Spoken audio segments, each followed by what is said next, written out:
Dari sahabat Abu Hurairah radhiyallahu anhu bahwasanya Rasulullah shallallahu alaihi wasallam bersabda, apabila mayit telah dikuburkan, dia mendengar derap langkah kaki orang yang mengantarkannya ketika mereka pulang dari tempat pemakaman.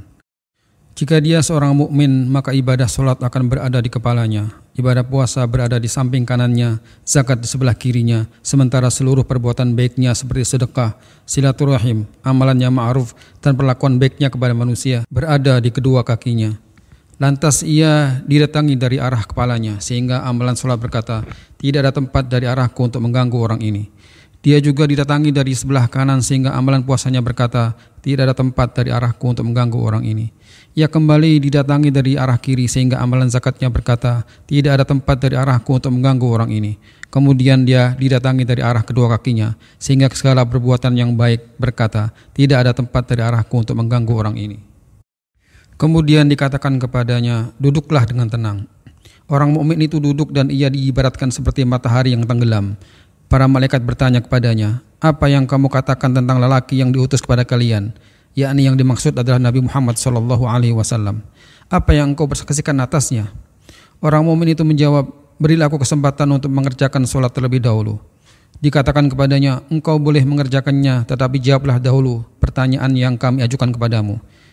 Apa pendapatmu tentang seorang laki-laki yang berada di tengah-tengahmu? Apa komentarmu? Apa yang engkau persaksikan atasnya? Orang mukmin itu menjawab, lelaki itu adalah Muhammad. Aku bersaksi bahwa dia itu Rasulullah. Dia telah datang kepada kami dengan membawa kebenaran dari sisi Allah Subhanahu wa taala. Dikatakan kepadanya, ya, kamu benar. Kamu telah hidup berdasarkan keyakinan ini, meninggal dunia juga dengan keyakinan ini, dan akan dibangkitkan berdasarkan keyakinan ini insyaallah.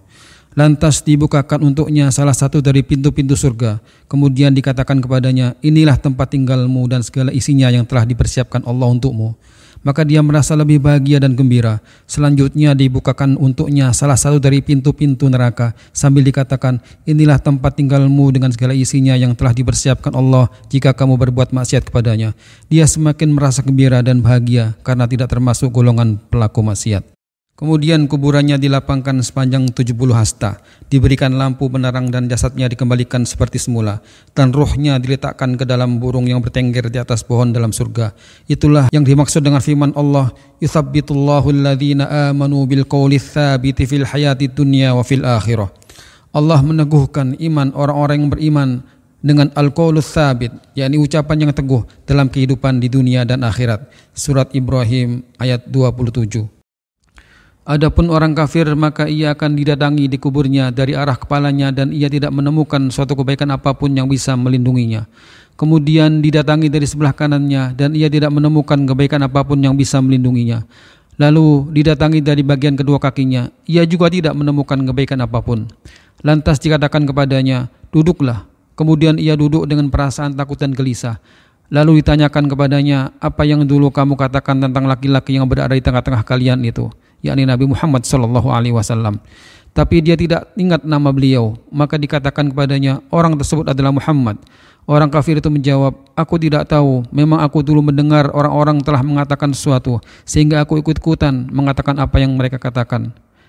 Maka dikatakan kepadanya, berdasarkan ketidaktahuan inilah kamu telah menjalani hidup, dan berdasarkan keraguan inilah kamu mati, serta berdasarkan keraguan inilah kamu akan dibangkitkan dari kubur insyaallah. Kemudian dibukakan untuknya salah satu pintu dari pintu-pintu neraka dan dikatakan kepadanya, inilah tempat tinggalmu di neraka dengan segala isinya yang telah dipersiapkan Allah untukmu. Dan ia merasa lebih rugi dan menyesal. Kemudian dibukakan untuknya salah satu pintu dari pintu-pintu surga dan dikatakan kepadanya, inilah tempat tinggalmu di surga jika kamu taat kepada Allah. Maka ia menjadi semakin rugi dan menyesal karena tidak termasuk orang-orang yang taat.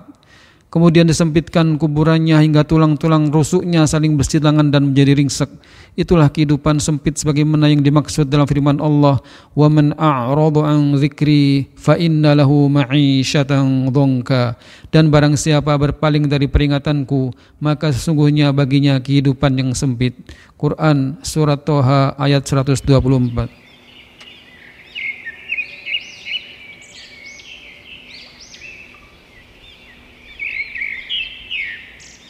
Darul Haq, berilmu sebelum berucap dan berbuat.